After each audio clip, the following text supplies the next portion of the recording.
皆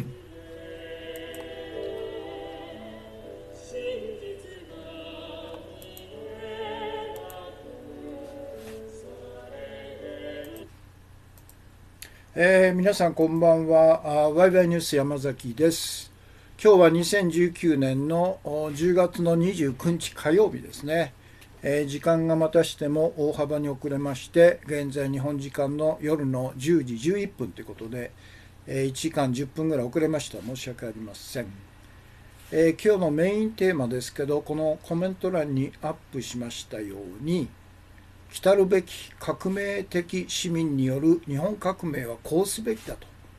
という、日本革命という、言葉を初めて使うんですけど、革命的市民による日本革命はこうあるべきだというナンバーワンですね、今日のメインテーマは。と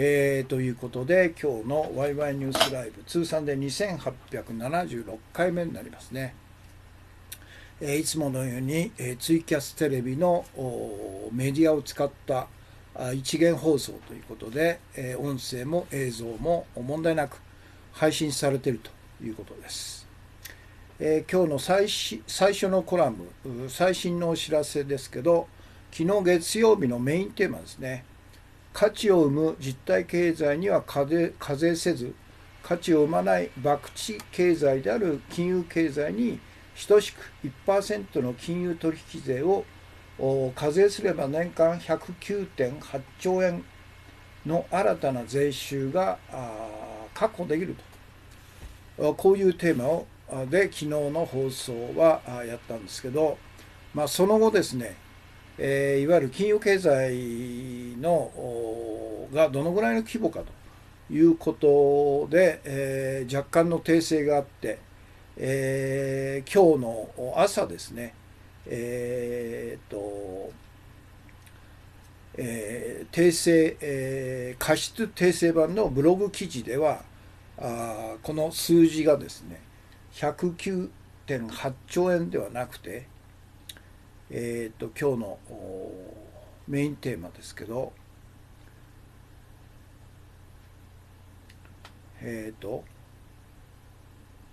95.17 兆円ということで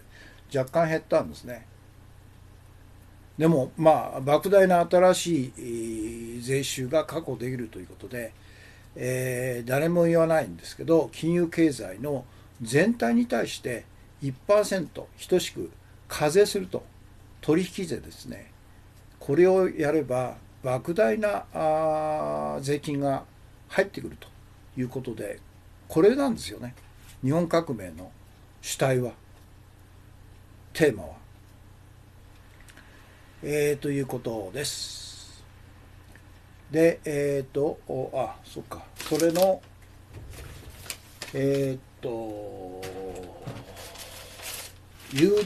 YouTube 向けの表紙がこれですね。109.8 兆円になってますけど、これです。金融経済に課税すれば 109.8 兆円の新たな税収が確保できると。これですね。そして現時点での視聴者数ですけど、ツイキャスで291名、YouTube で413ですから、全部で704名様ということですね。そして次のお知らせは、明日水曜日10月30日の外国語放送は語学研修のためお休みしますということです。語学研修は来年の1月の中旬までありますんで、それまでは毎週水曜日の外国語放送ですね、英語放送とフランス語放送はお休みということになりますね。ということです。そして今日の画像ですけど、2か現代の記事ですけど、馬淵澄夫元国交省が設立した政治団体10の会に出席し握手する山本太郎令和新選組代表ということで、この2人はですね、いわゆる消費税を 5% に減税するということで一致してるんですね。で、共闘関係にあるんですね。それで、それを警戒した、馬淵氏が元いた立憲民主党がお触れを回して、彼らが新たな勉強会等々を始めるという案内が来た場合は、まず、執行部に連絡せよということで、出席するなというお触れを出したというのが日刊現代の記事なんですね。これは9月13日ですか、2ヶ月ぐらい前の写真ですよね、これね。もうとんでもないですね、立憲民主党なんていうのは。なんだかんだ言ったって、所詮は向こう側なんですよ。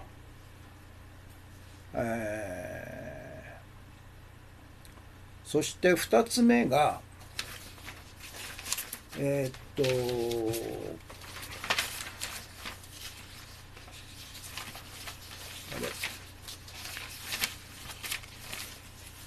2つ目の画像がどっか行っちゃったな。これだ。これは長州新聞今日付の記事、先進国で最も治水が遅れる日本とインフラ投資額は20年で半減したという、この記事に出てくるこのグラフですね。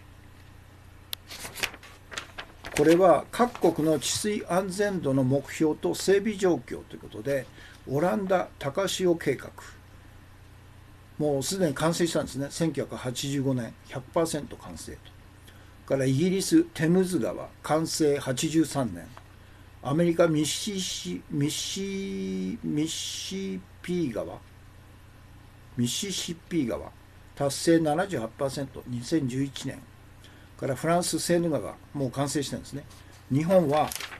達成率 60% ということですね。これは国交省が出したものですよね。気候変動に適応した治水対策という国土交通省の資料なんですよ。だからこの20年間、この記事によると、日本の治水対策の費用は半減しているということで、要するに今回の水害含めて、国民の税金、あるいは日銀が行う信用創造による貨幣発行、紙幣発行のほとんどが実体経済、国民の生活に役立たない、金融経済および、自民党を支持する大企業、銀行、あるいはゼネコン、あるいは原発マフィア、あるいは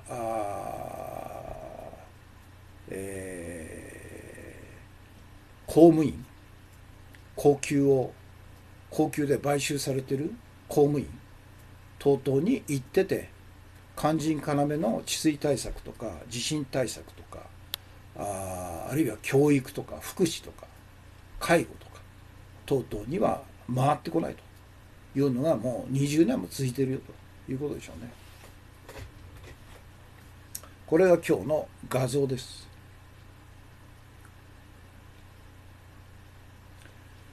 ということで、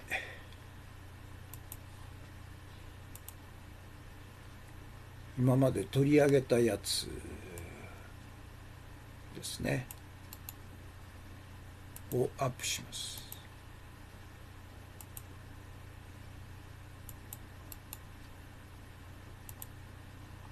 マイナス32。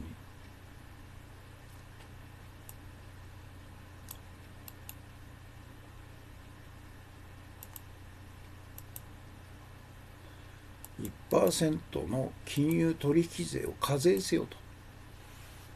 というテーマですね。そして、現時点での視聴者数2つ合わせて704名様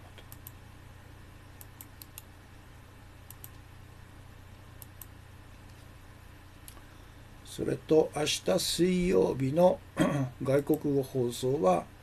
語学研修のためお休みさせていただくということですね。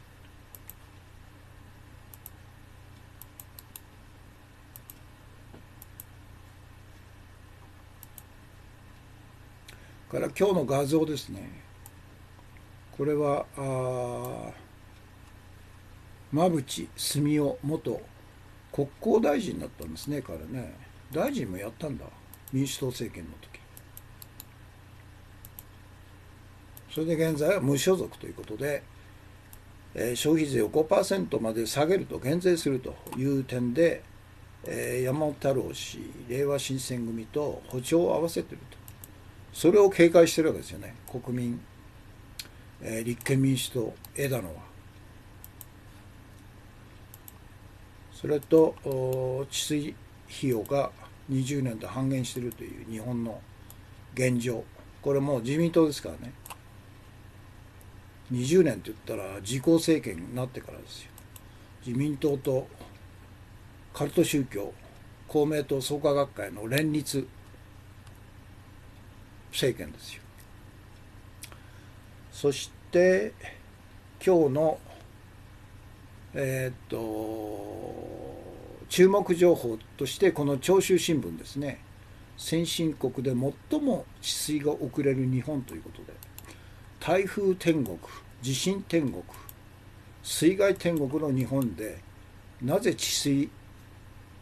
の予算が削られてきたのかということですね。その被害をまともに受けてるわけですよね、国民が。それはなぜかというと、他のところに使ってるわけですよ。原発に使ってるんですよ。あるいは無駄な公共事業に使ってるんですね。あるいは金融経済、株価を上げるために税金を投入していると。国債を価格を維持するために国債、税金を使う。あるいは日銀の一万円札、すりにすった一万円札を使うということですよね。現在日本銀行は安倍政権財務省が発行した日本の国債をですね、450兆円も民間銀行から買い取ってるんですね。ということは国債を発行し支えてるのは日銀だということですよね。もう完全に、戦前並みの戦費を日銀の銀行券の発行で賄ったという戦費の代わりに、株価維持と国債価格維持、同じなんですよね、これね。それがアベノミクスという名前で合法的に行われているということですよね。ということで、この記事ぜひお読みください。そして今日の推奨本ですね。これなかなか面白いですね。ジム・ロジャースさんの日本への警告ということで、今日は第43回目です。第4章、家族とお金を守るために、私が学んだ9つの成功法則ということで、今日は何回目かな、9つの成功法則の中の5回目ですね、5つ目ですね。ここ読みますね。今日のタイトルは情熱を無視するなと。成功するためにまず大事にすべきことを聞かれれば、私は自分の一番好きなことをすることと答えていると。私は投資が好きだったから、そして世界中で何が起きているのかを隅から隅まで調べるのが好きだったから、多少なりとも投資家として成功することができたと。37歳でリタイアする前は1日15時間働き、1分たりとも時間を無駄にできないほど忙しかったのだが、それでもとにかく前進し続けることができたのは好きなことをしていたからに他ならないと。お金持ちになるために最も大切な資質は情熱だと。これさえあれば何歳になっても必ず突破口は見つかる。どんなことがあっても情熱を失わずに続ければやがて多くの利益を得ることができるだろうと。しかしほとんどの人は自分が心から夢中になれることを見つけられずにいると。親や教師、友人に言われたことを行い、情熱に耳を傾けるこ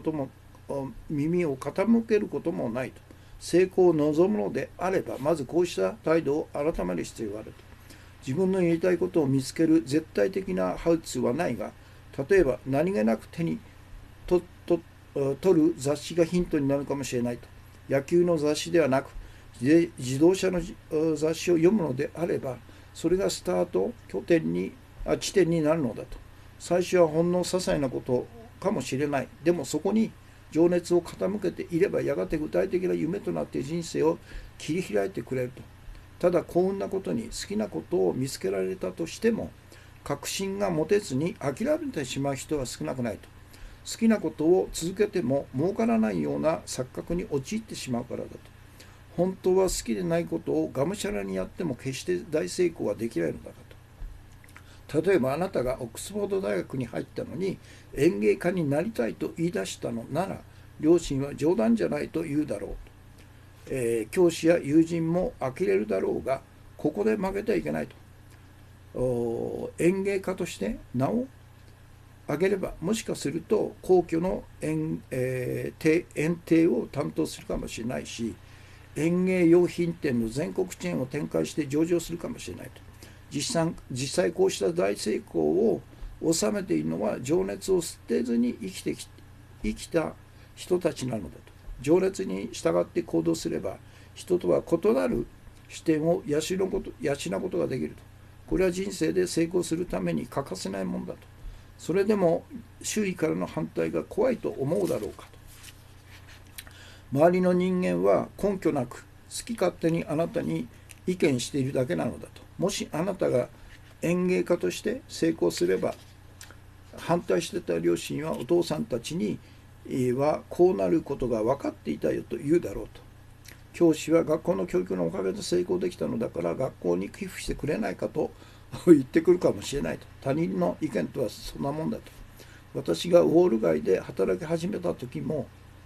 オックスフォードで教わった教授からなぜ株になど興味があるのかねと聞かれたもんだと。当時の金融業界は停滞して人が寄りつかない場所だったから、いかにも愚かな判断だと思われたのだろうと。若い頃の私は常に情熱に従って行動していたわけではないと。多くの人と同じく混乱していたと。今では考えられないが、当時はロースクールやビジネススクールに行くつもりだったのだ。なぜなら成功を望む誰もがそういった進路に進み、弁護士のようなキャリアを望んでいたからだと。しかしありがたいことに、私はロースクールに行く前に自分のやりたいことを見つけることができたと。そして周囲の意見を聞かず、自分の情熱に従うだけの賢さもあった。だから今私は幸せな人生を歩むことができていると。あの時もロースクールに行っていたら、もしロースクールに行っていたらニューヨークで弁護士をしていたと思うが、決して幸せではなかっただろうと。成功とは程遠い人生を送っていただろうと。ここまでですね。今日の彼の意見も最もですよね。情熱、好きなことをやるということでしょうね。諦めずに。で、次回出退休みなんで、木曜日ですね。6番目、お金のことを気にするなということですね。で、次が子供の情熱を尊重せよと。次、お金について学ぶことを怠るなと。で、9番目、何のために稼ぐのかを忘れるなと。これで第4章が終わるんですね。ということです。なかなか教えられることが多々ありますね、この本はね。ということで、皆さんからのコメントですね。砂月金さん、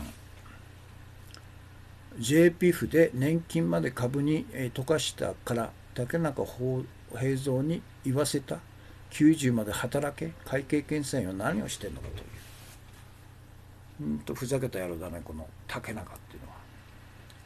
それから雪丸馬さん、クラッカーですね。ヘチさん、こんばんは。それから砂月金さんがいつものあれですね、初めてのご覧の方へということで、山崎氏のキャスは一行一言コメントが集団嵐行為があってから禁止と。このキャスの目的は情報の拡散共有、ご賛同ならツイッター連携で拡散共有お願いしますということです。から土山純一さんですね、いつもありがとうございます。お茶バク転配信ありがとうございます。それとコンティニューコイン2枚ですね。砂月金さん、今日のメインテーマですね。来るべき革命的市民による日本革命はこうすべきだという今日のメインテーマ、ただいま配信中です。石森さん、山崎康彦氏、ワイワイニュースライブ配信スタートしましたと。からコンティニューコイン配信ありがとうございました。から砂月金さん、防災ゼロメーター日本列島、本沢二郎の日本風景とですね。それから田中龍作ジャーナル、反政府デモを本格化させた今日私もこの記事取り上げましたね。親中派議員と警察の癒着、ヤクザと警察と議員が癒着しているということですね。第500回、なぜ投資は再開されず彼女は死んだのかと。福生病院透析中止事件ということですね。雨宮かりんさんですね。から砂月さん、説明責任ある政府の終焉は差し迫っている、マスコミに載らない海外記事と。29日付の記事ですね。それからこれはもうお疲れ様でしたということで、昨日のあれですね、ということです。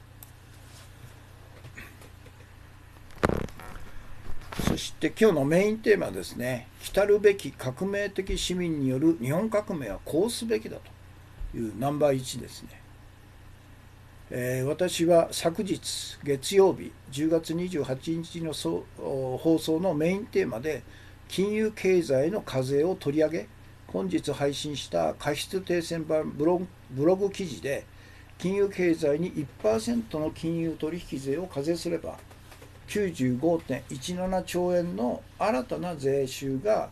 確保できると主張したということなんですね。それで、今日のブログ記事の URL を貼り付けました。で、以下は私が考える来るべき革命的市民による日本革命の具体案であるということで1なんですね。今日は1ですね。で、ナンバー2以降が2、3と続くんですけど、1、日本革命の最大の目的の一つは、ベーシックインカム BI、最低生活保障給付制度の導入と実現であると。で、私の考える BI の実現とは、新たな新政府ですね、市民革命政権、新政府が無収入と低収入の国民、2500万人に対して年240万、月20万の BI を給付することであると。その基本的理念とは何かというと、それは日本国憲法第25条の規定を単なるお題目のままにしないと。で、新政府が BI によって国民に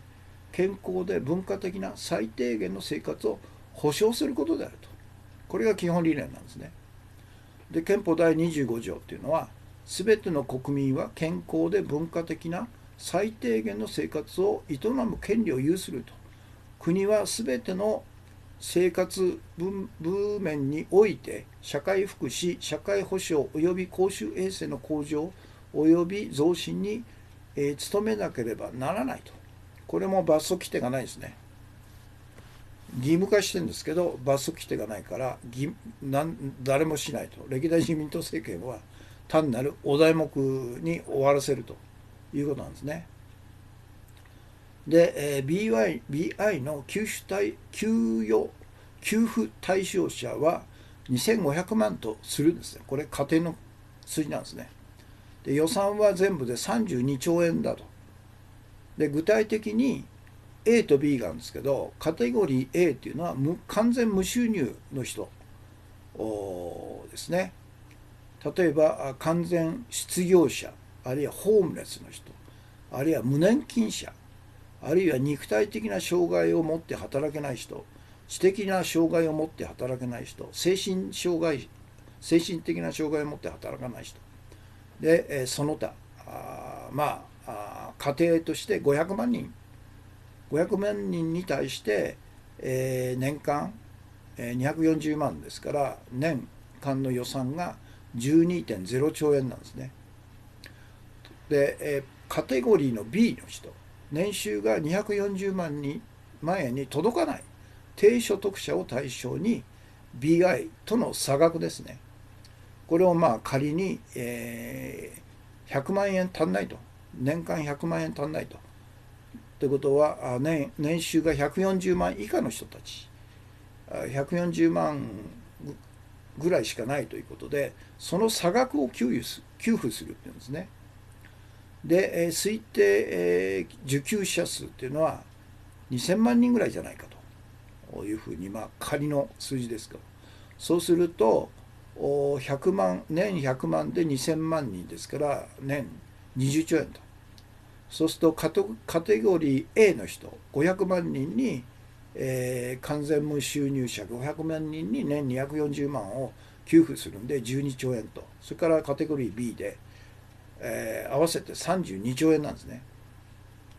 ですから先ほど言った2% の金融取引税を課税すれば 95.17 兆円ですから十分賄えるということなんですね。でこれが今日のテーマなんです。それでナンバー2以降はですね、例えば消費税を完全に 10% 廃止する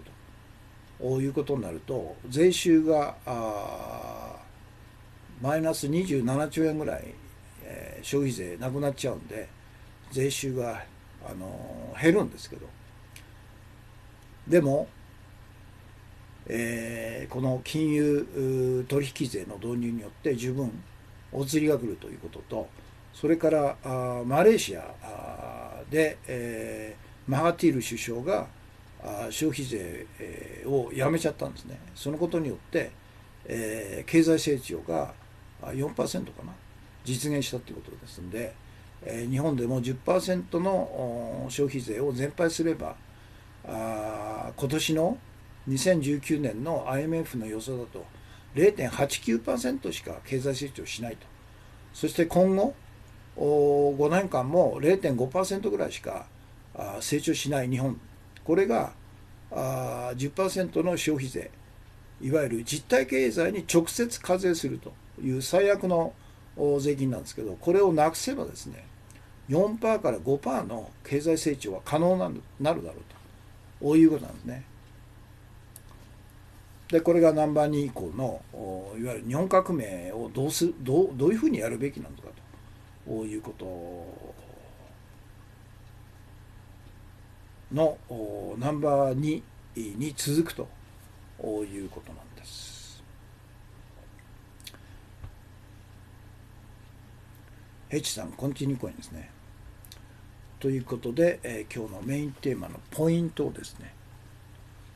アップしますね。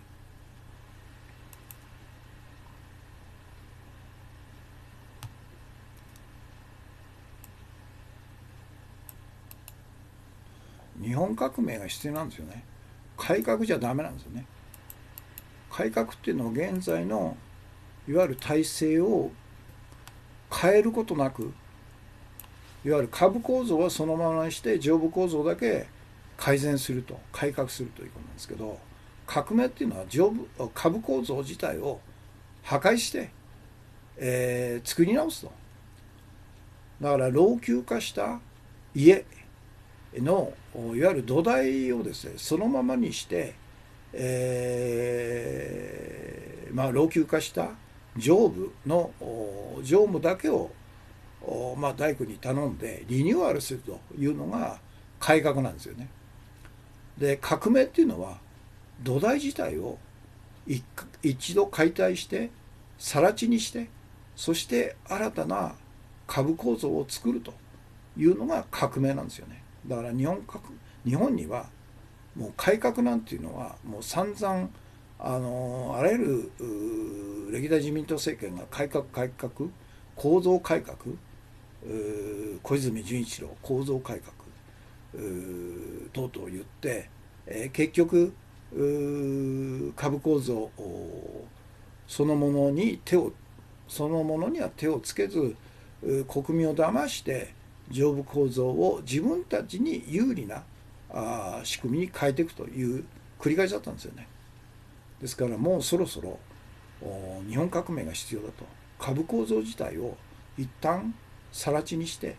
それで新たな全く新しい株構造を作って上部構造も作り直すということなんですよね。それで続きですね。で昨日の放送のメインテーマとして、経済には2つあって、一般的な実体経済とは別にですね、その20倍以上も規模が大きい、何の価値も生まない、金融経済っていうのが背後に隠れてんだと。そのことをあぶり出して、この役に立たない、国民生活に役に立たない、金融構造、博打経済に課税すると。1% 課税するだけで95兆円の税収が確保できるということなんですね。2% だったら190兆ですよ。だから他の税金いらなくなっちゃうんですね。金融経済に 2% 課税すれば190兆円の税収がそこで生まれるということなんですね。ということです。それで、昨日のメインテーマで取り上げて、今朝配信した訂正、過失訂正版ですね、ブログ記事で、95.17 兆円というふうに訂正したんですね。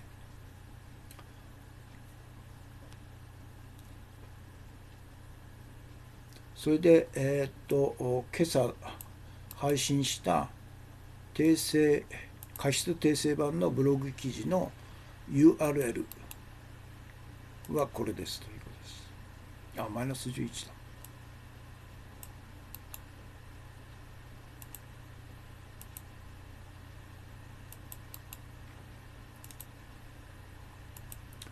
これですね。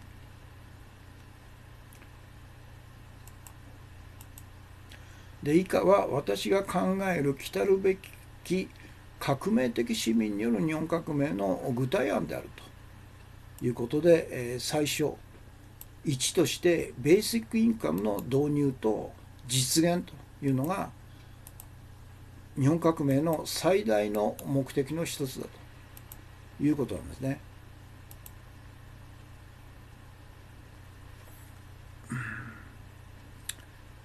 星の王子様コンティニューコインが2枚ですね。ありがとうございます。砂月金さんコンティニューコイン2枚ですね。で私の考えるベーシックインカムの実現とは、新政府ですね、市民革命政権が無収入と低収入の国民2500万人に対して年240万円月20万円のベーシックインカムを給付するということなんですね。2000万人ですよ。なんか5つ星がイタリーで650万人を対象に月最高10万円のベーシックインカムを具体化し始めたっていうのがあるんですけど、650万人に対して最高月10万円120万。私の案は2500万人に対して月20万年240万という世界最大のものでしょうね。そのベースになるのが最大の財源となるのがこの金融経済に対する課税ですよ。だから金融経済に対する課税をしないで、いわゆる実体経済に対する課税をやりくりしてもこんな財源出てこないんですよ。せいぜい月1万円とか3万円とか5万円とか、それも人数がせいぜい1万人とか2万人とか3万人とか10万人とか、そんなもんでしょ。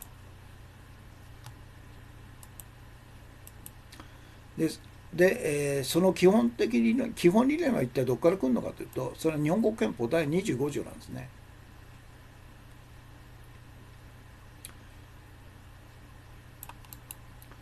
この25条を歴代自民党政権というのは単なるお題目でしか扱ってこなかったから、何の具体的なベーシックインカムの導入とか、あるいはこの何ですか、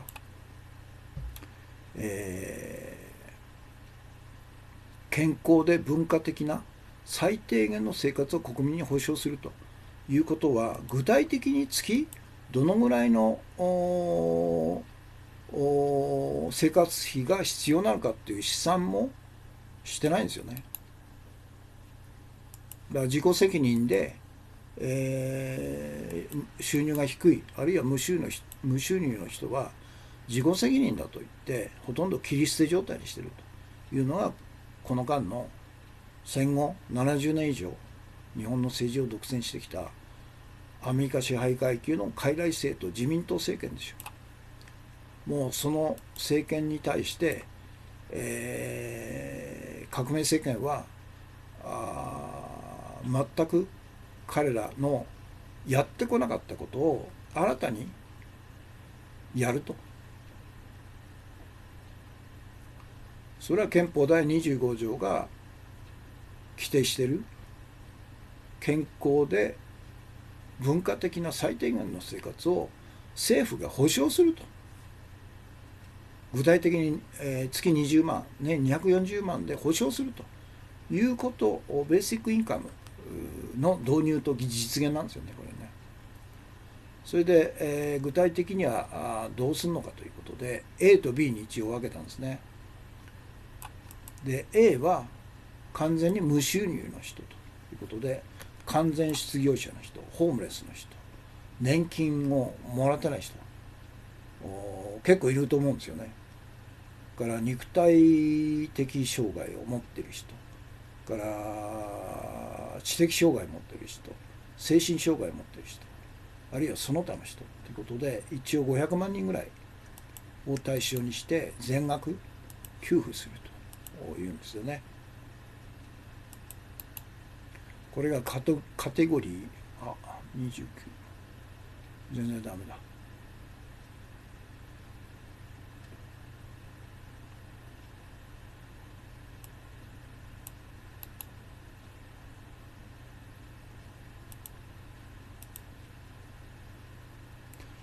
そして一応7つの人たちに対して全額給付するということですね。でその費用が予算として500万人に対して240万ですから、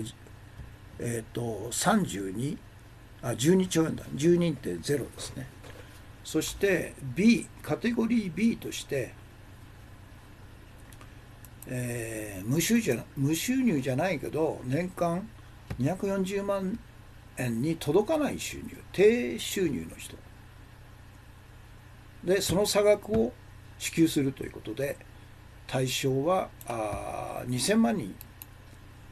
で、そのうち1700万人ぐらいが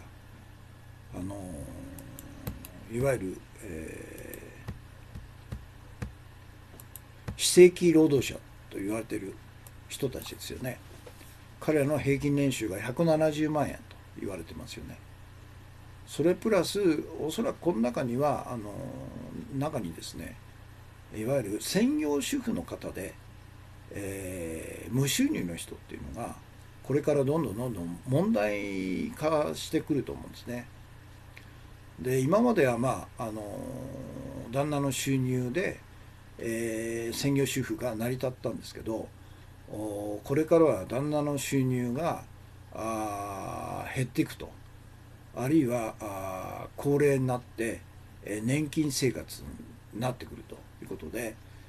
専業主婦の方たちの年金っていうのはいわゆる扶養家族としての国民年金で、最高月6万円しかないんですよね。6万円で生活なんかできないですからね。ですから離婚もできないという事態になるんで、この2000万人のカテゴリー B の中にも専業主婦の方たちもおそらく含まれてくるというふうに思うんですよね。それで240万で、そういう人たちはパート労働してるってことで、年100万ぐらいの収入あるけど240万に届かないよということで、そっか、差額が一応平均で100万と仮定したんですね。100万で2000万人ですから、予算としては年間予算20兆円ということで A と B 合わせて32兆円ということなんですね。で十分金融経済に課税するということで、十分賄うことができるということです。というのが今日のナンバーワンですね。で、ナンバー2、ナンバー3と続きますんで、これは非常に大事なテーマなんで、しっかりとやっていこうというふうに思います。現在、41分59秒、42分ですね。35名様、全体で110名様、コメント24件ということですね。今日は早いですね。今日のトピックス、画像で紹介しましたけど、民権っていうんですか、立民か、立憲民主党、立民が圧力、令和山本代表、消費税減税会合に行くなという日刊現代。日刊現代、こういうニュースがあるからいいんですよね。他の大手マスコミは決して書かないようなことをズバリと言い切ってるのがいいですね。当たってるかどうかはほとんど当たってるんですけど、外れることもあるんですけどね。これ日刊現代。砂月さん、種子法廃止や TTP、FTA、日米地位協定、安保条約を保護にするには前の政権と何の関係もありませんというには、安倍政権の次がたとえ保守政権であっても革命政権と名乗る以外ないでしょうと。これはどういう意味なんですかね。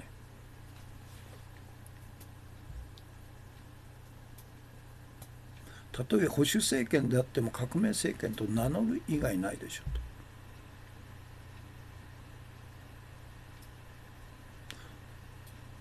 と。安保条約を保護にするには、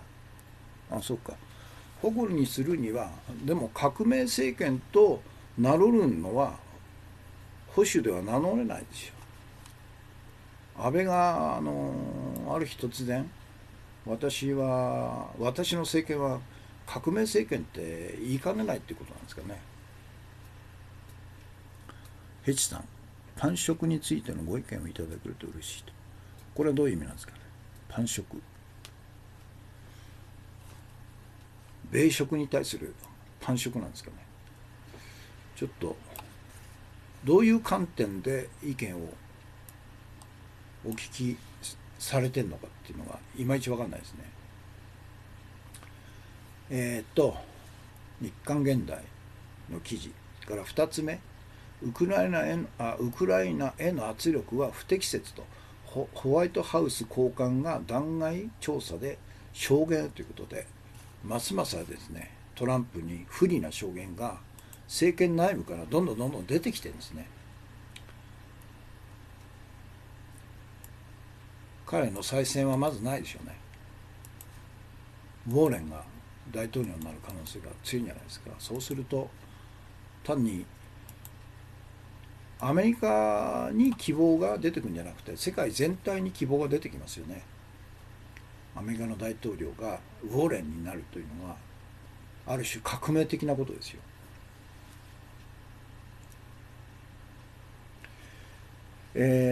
それからこれ何かというとですね、これ証言するのは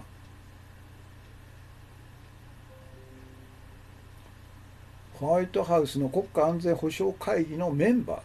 す。すごいですよね。メンバーが下院による弾劾調査に対し米政府がウクライナに圧力をかけようとしたのを目の当たりにし、 NSCS の主任弁護士に国家安全保障上の脅威だと報告したと証言する意向があることが分かったと。この国家安全保障会議のメンバーの高官がですね、正直に証言を行うと。これ誰かというと、証言を行うのは米軍のアレクサンダー・ビントマン中佐。トランプ氏がウクライナのゼレンスキー大統領に圧力をかけたとされる電話会談を直接聞いたホワイトハウスの高官として初めて下院委員会で証言することになると。それで28日、昨日の夜、米メディアに公開されたビンドマン氏の証言の予定原稿には、トランプ氏が大統領としての権限を乱用し、来年の大統領選に向けてウクライナ政府の支援を得るために選挙に関する法律に違反したとの疑惑に対するこれまでで最も有力な証言が含む、真偽不明の話や次期大統領選の民主党有力候補であるバイデン氏の汚職疑惑に関する意見を捜査を要求したという、彼はもうこれはかなり爆弾的な発言でしょうね。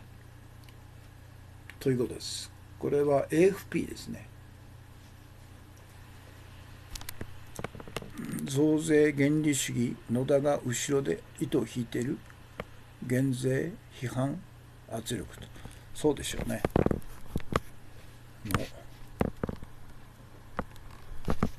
まだいるんですよね、野田なんていうのが。最大の裏切り者じゃないですか。前原とか野田とか、なんで議員を罷免できないのかと。それから田中隆作さんですね、反政府でも本格化させたヤクザ、親中派議員、警察の癒着と、みんなつながっているという、裏でつながっているという、これですね。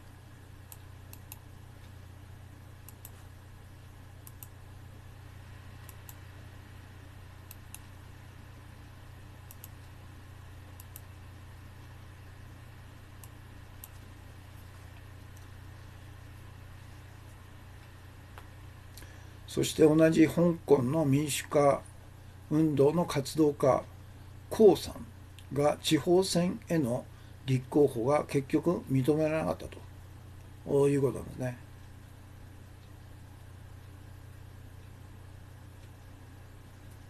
2014年の民主化デモ、雨傘運動の元リーダーで民主活動家の江さんですね、ジョシュア・ウォンさん22、若いな、29日、立候補が認めなかったと明らかにしたと。江氏は選挙管理当局が同氏の立候補資格を無効とする判断を示したとした上、自身のフェイスブックページで、政治的、審査と検閲を行い、私から政治的権利を奪った政府は強く非難すると抗議したということですね。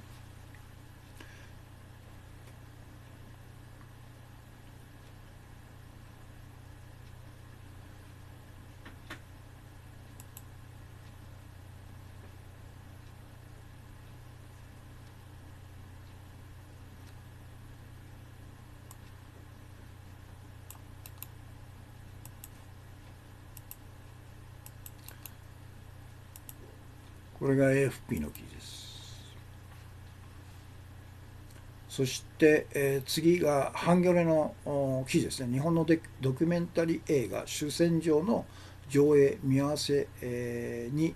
うちの映画も外せという動きが出てきたという、これですね。これは若松プロダクションもこの映画ですね、映画祭か、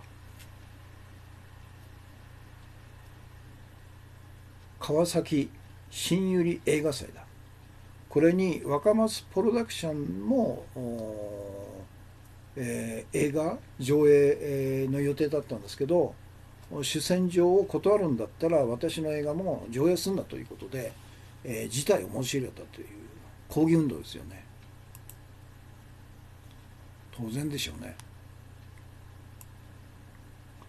こういう記事は日本のマスコミは出さないんですね。マイナス3。これはハンギョレです。ヒチさん、これは何だろう。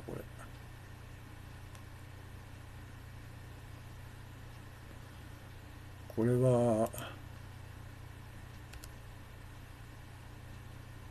妨害なんですかね、これね。一応削除しますよ。ふざけてるよね。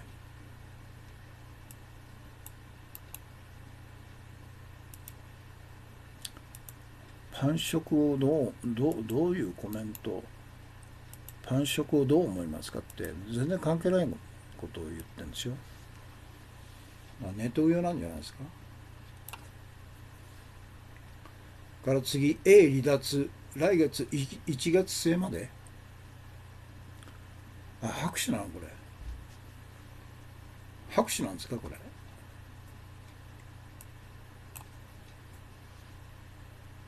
A 離脱、来月1月末まで延期、EU が合意ということで、まだ混乱してますよね。来月1月31日ってことはもうすぐ来るでしょう。どうするんですかね。12月の19日か24日か総選挙するかしないかと。拍手じゃないでしょうかと。拍手だったら拍手でなんかありますよね。ああいう握りしい、なんか目障りな拍手じゃなくて、もっと簡単な拍手の図案っていうのはありますよね。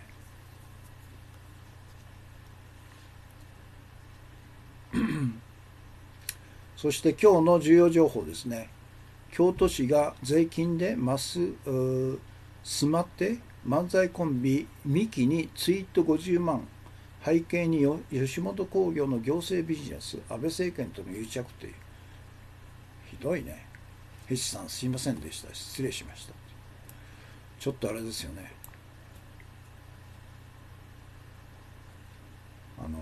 図案が選んだ図案があんまり良くなかったです。こっちでいいんですよ。こっちで、OK です。でこれおかしいよね。京都市がなんか漫才コンビがツイッター2件で1件50万で100万を払ったって何なんだと。市民の税金を何だと思ってるんですかね。バカみたいなツイッターに100万も払うっていうことありえんの。京都市の市長は誰なんだこれ。名前と顔を晒したいな本当ね。こんなバカなことを平気でやるっていうのはさ、自民党でしょ。京都市民黙っていてはまずいんじゃないですかね。こんな市長と、それからそれを決定した官僚、京都市の誰が決定、市長が決定して100万も出したのかと。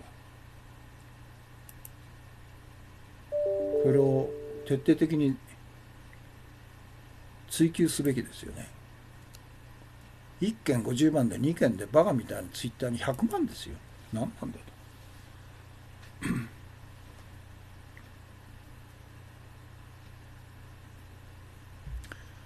普通パチパチパチが拍手です。ああ、そうなんだ。数字ね。パチパチパチですね。ということで、今日の放送、今日珍しく、早く終わりますね。55分57秒ということで、視聴されている方が同時期で33名様、全体で124名様、コメントが39件ということですね。ということで、今日の放送、火曜日の放送はこれで終わりです。現在、日本時間で、それでも11時になっちゃったんだ。11時6分ですね。開始が遅れましたので、申し訳なかったですね。たくさんのコメントと、たくさんのコンティニューコインと、たくさんのギフトですね。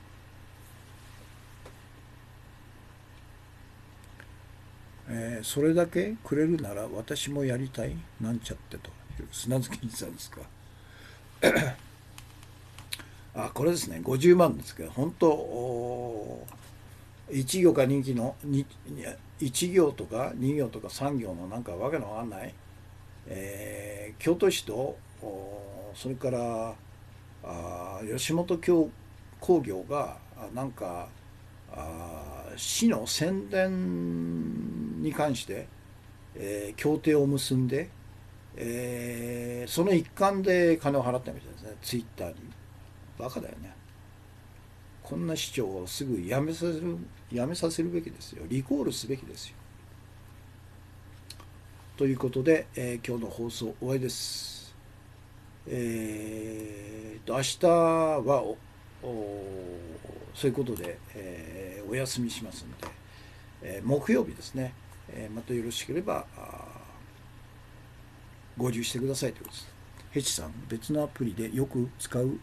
拍手しちゃいましたということで、あ、そうなんですか。ということで、今日の放送これで終わりです。またよろしければ木曜日お会いしましょうということで終わります。